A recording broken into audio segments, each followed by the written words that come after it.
రిలేషన్‌షిప్‌లో అందరిచ్చే ఒక చెత్త అడ్వైస్ ఏంటి తెలుసా? ఈ చెత్త అడ్వైస్ ఎవరి రిలేషన్‌ని ఈజీగా పాడు చేస్తుంది. అందరూ చెప్తారు, నువ్వు ప్రేమించడం కాదు, నిన్ను ప్రేమించే వాళ్ళని చేర్చుకో, నిన్ను ఎక్కువగా ప్రేమించే వాళ్ళని తెచ్చుకో, లైఫ్ బావుంటుంది అని చెప్తారు. యాక్చువల్‌గా అంత వరస్ట్ అడ్వైస్ ఇంకోటి లేదు. స్టార్టింగ్ అనిపించచ్చు కొంచెం సేఫ్‌గా ఉంది అని, కానీ కాదు. ఎందుకంటే అది యాక్చువల్ లవ్ కాదు. అదొక రకమైన గేమ్‌లాగా ఉంటుంది తెలుసా? ఒకళ్ళ దగ్గర పవరు, ఇంకోళ్ళ దగ్గర ఫియరు. అదేంటంటే ఒకళ్ళేమో ఎప్పుడు భయంగా బతుకుతారు. ఒకళ్ళేమో కమాండింగ్‌గా ఉంటారు. సీ అది లవ్ ఉండదెప్పుడు. అదొక రకమైన శిక్ష నిజం చెప్పాలంటే.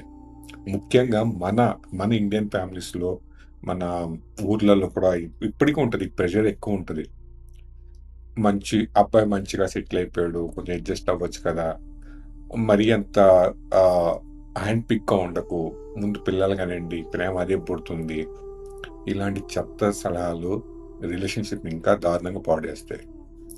బికాస్ అది కరెక్ట్ కాదు. మరిప్పుడు ఏం చేయాలని మీకు డౌట్ రావచ్చు. మీరు నిజంగా మంచి పార్ట్నర్‌ని అట్రాక్ట్ చేయాలనుకుంటే ఏం చేయాలి తెలుసా? అసలు మీ పార్ట్నర్‌లో మీకు కావాల్సిన లక్షణాలు ఏదో ముందు ఒక పేపర్ మీద రాయండి. హానెస్టీ, లాయల్టీ, మెచ్యూరిటీ, రెస్పాన్సిబిలిటీ, డబ్బు, ఫైనాన్షియల్ అన్నీ రాయండి. ఎలా ఉండాలి మీ పార్ట్నర్ అని. ఆ లిస్ట్‌లో ఏమైతే రాసారో అది మీరవ్వటానికి ట్రై చేయండి. అప్పుడు మీరు కోరుకుందవుతుంది. Because quality person attracts quality partner. Broken person always attracts broken person and broken relationship. లవ్‌ని చేజ్ చేయడం మానేయండి. ఓకే. దాన్ని వెనకపడొద్దు.